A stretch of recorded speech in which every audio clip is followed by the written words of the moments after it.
Shalom, Bapak Ibu, saudara-saudari yang dikasihi Tuhan. Mari kita berdoa sebelum kita mendengarkan renungan firman Tuhan ini.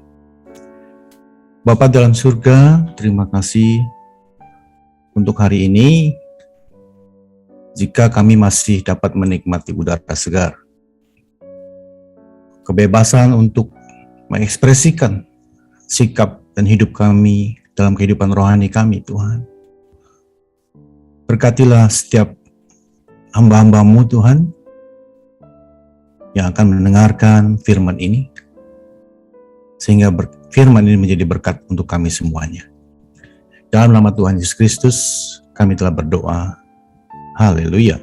Amin. Puji Tuhan,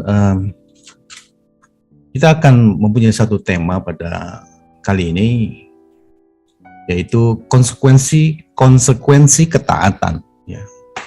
Konsekuensi itu kata lainnya adalah akibat, ya, ketaatan. Ya. Pasti segala sesuatu itu kan ada sebab dan akibat. Saudara. Kalau kita melakukan sesuatu hal, pasti ada hal demikian, sebab dan akibat, awal dan akhir, pasti ada seperti itu. Ya. Makanya kita adalah orang-orang yang sungguh bersukacita, berbahagia, selalu dipimpin oleh Roh Tuhan, firman Tuhan, bahwa kita harus taat kepada satu ajaran yang benar, satu doktrin yang benar, satu pengertian yang benar tentang kehidupan rohani kita. Kita lihat dulu firman Tuhan di dalam kitab Lukas 24 ayat 50. Lukas 24 ayat 50. Ini menceritakan sebelum Yesus terangkat ke surga. Ya. Lalu Yesus membawa mereka keluar kota sampai dekat Betania. Di situ ia mengangkat tangannya dan memberkati mereka. Yang kita bisa tangkap, saudara, dari pesan firman Tuhan ini. Ya. Jadi kalau kita bicara soal ketaatan itu banyak hal, saudara. Ya. Jadi kalau kita taat kepada hal-hal yang luar biasa, yang baik, ya, pasti akibatnya juga menuai hal-hal yang baik, saudara. Sebaliknya juga demikian. Ya. Murid-murid diajak keluar kota, saudara, oleh Yesus. Perkataan diajak keluar kota, ya, Yesus membawa mereka keluar kota itu adalah satu aktivitas, satu yang mungkin murid-murid juga bisa menolak pada saat itu. Hal demikian ini, tapi mereka tidak tahu apa yang akan terjadi diajak keluar kota seperti itu. Ini menunjukkan kepada kita sesuatu yang ketaatan yang sangat luar biasa, saudara. Perkataan luar kota itu adalah keluar, meninggalkan saat-saat mungkin pada saat itu kita dalam keadaan menikmati hidup kita. Yesus akan mengajak kita atau membawa kita keluar kota itu supaya kita keluar daripada zona tersebut, ya, zona nyaman tersebut, atau bahkan mungkin zona yang membuat hati kita gusar, gelisah, demikian itu. Kuncinya adalah seperti murid-murid ini mau diajak keluar kota itu. Nah, keluar kota itu juga kan dikatakan membutuhkan satu energi, saudara, satu kekuatan. Pada zaman itu mungkin mereka murid-murid berjalan bersama Yesus. Ya. Keluar kota itu juga mempunyai satu tujuan yang jelas, bahwa kita tahu kemana kita akan pergi keluar kota itu. Dalam hal ini adalah keluar kota di luar kota Yerusalem saat itu. Ya. Pada akhirnya mereka diajak dekat kota Betania seperti itu. Jadi mungkin dalam perjalanan Yesus mengatakan demikian itu. Nah, dalam perjalanan tersebut pasti, saudara, apapun yang kalau kita menghadapi satu saat kita menghadapi satu persoalan atau perjalanan kita itu, pasti kita menghadapi satu mungkin tantangan di situ, ya, mungkin kesulitan, ya.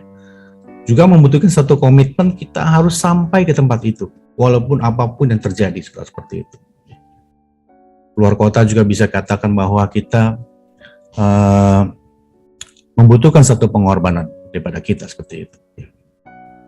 Banyak contoh, saudara, bahwa kalau kita adalah orang-orang yang mau diajak, dibawa keluar kota oleh Yesus, diajak sesuatu hal dalam kehidupan rohani kita, kuncinya adalah taat, saudara. Mereka, orang-orang yang taat kepada ajakan Yesus itu, poin yang pertama saya bisa katakan adalah taat itu mendatangkan berkat, saudara. Ketaatan itu mendatangkan berkat. So, dikatakan di sini, di situ ia mengangkat tangannya dan memberkati mereka. Sesampainya kota Betania itu. Kalau kita mengikut Yesus, Yesus membawa kita pada satu pelayanan baru, pada satu dimensi baru daripada kehidupan kita yang belum pernah mungkin kita alami, lakukan. Kita lakukan sungguh-sungguh. Ada sesuatu akibat daripada itu semua, saudara. Contoh, kita bisa lihat bahwa pada waktu Petrus sudah semalaman bersama murid-murid menangkap ikan, tidak dapat ikan.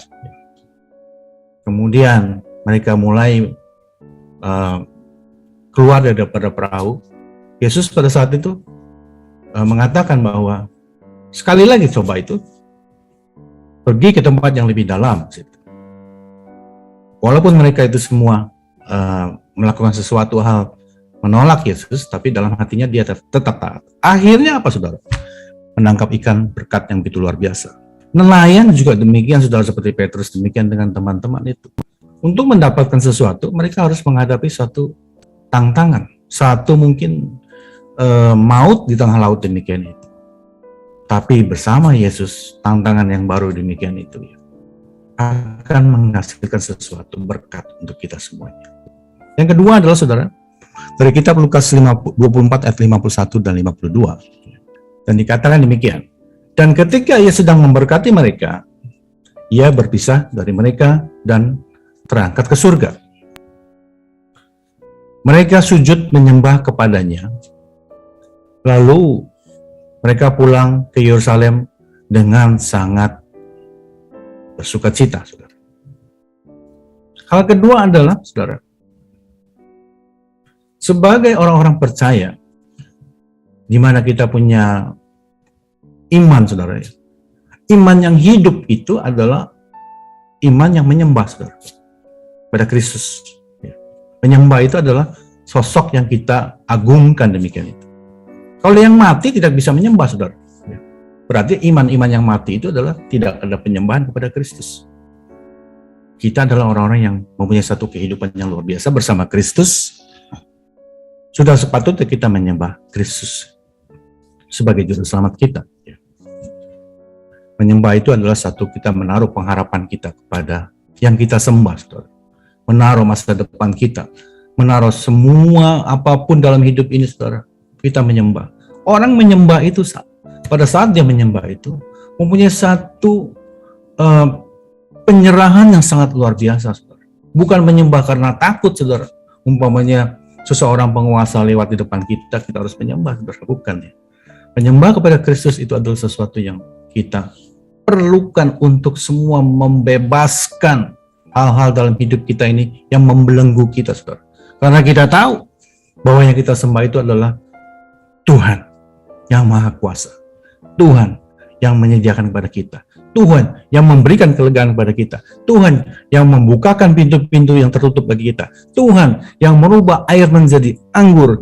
Tuhan yang membelah lautan untuk bangsa Israel terbebas dari para prajurit Firaun itu. Satu luar biasa, saudara, bahwa firman ini mengingatkan kepada kita bahwa kalau Kristus Yesus membawa kita ke dalam satu hal yang baru, saudara, kita taat, pasti di situ ada berkat.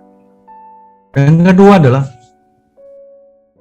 sembahlah Kristus sebagai kita masih adalah orang-orang yang masih hidup, orang-orang yang punya satu aktivitas, saudara, kehidupan rohani ini. Pergerakan roh, saudara, dikatakan demikian itu ya. Roh kita dynamic ya, bergerak demikian itu. Mendatangkan satu kelegaan dan sukacita. Demikian firman Tuhan. Kiranya firman ini menjadi berkat. Mari kita tundukkan kepala.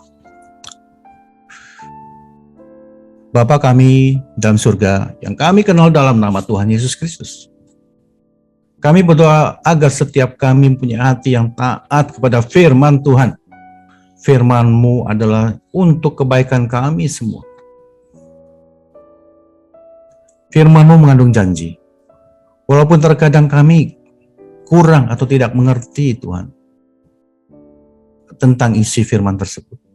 Tetapi pimpinlah, biarlah Roh Kudus selalu menyertai kami, membukakan semua selubung-selubung kami, sehingga kami dapat mampu mengerti dan melakukan firman-Mu.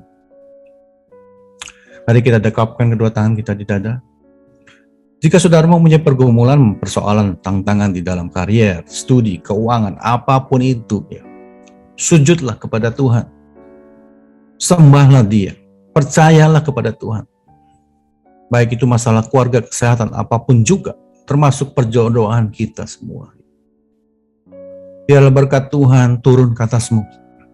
Dan kekuatan kasih Tuhan turun atasmu. Dan percayalah Tuhan akan membukakan pintu-pintu berkat.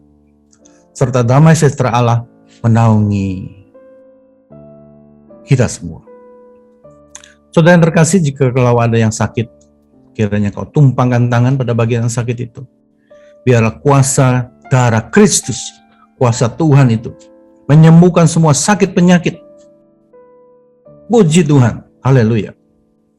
Jika saudara masih membutuhkan pelayanan doa dan konseling, silakan menghubungi nomor di bawah ini. Puji Tuhan. Tuhan Yesus memberkati. Amin.